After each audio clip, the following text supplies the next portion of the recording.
Do you hear it? Oh yeah, the pads are clanging and football is back. And we are back here at State Farm Stadium for another edition of The Pulse.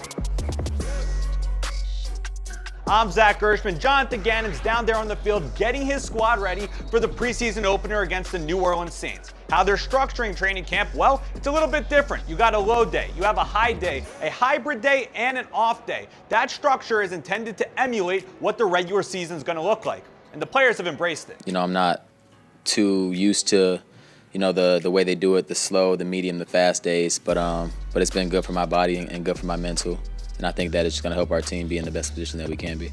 You just tell me what needs to be done, and I try to get it done. So I look at the schedule, where I got to be at, what time, how we going to do it, what's the speed, what's the tempo, and I'm all for it. So one of the players you just heard from there, Sean Murphy-Bunting, a free agency acquisition that the Cardinals brought into the cornerback room. Arguably, he's CB1. Who is CB2? Well, that's what training camp's all about, those position battles. Right now, you have the second-round pick, Max Mellon. He's in the mix. You've seen Garrett Williams there on the outside. How about Starling Thomas, Keitrell Clark, Elijah Jones? A lot of players are in contention right now. Also at left guard, you've had 5 different players play at that position with the first team. And of course, who else is going to join Marvin Harrison Jr., Michael Wilson, Greg Dortch in that wide receiver room?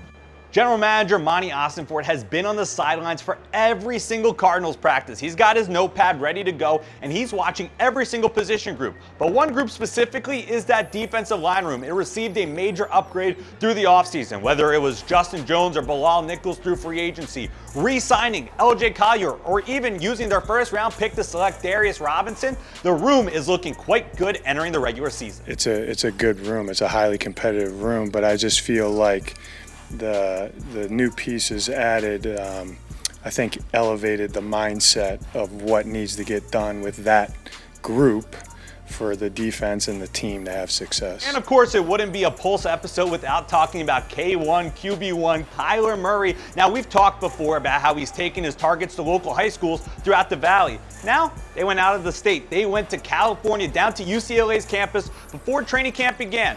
That chemistry between K1 and his targets is critical, and we're already starting to see it pay off here at training camp. Competition, competition, competition. You're starting to sense the theme? Because next week, the Cardinals are going to be getting their first taste of competition in the 2024 season against the New Orleans Saints. The preseason opener right here at State Farm Stadium, and we want to see you there. In order to stay up to date with all things Arizona Cardinals, make sure to visit us at azcardinals.com. That's all the time we have. We'll see you next week for another edition of The Pulse.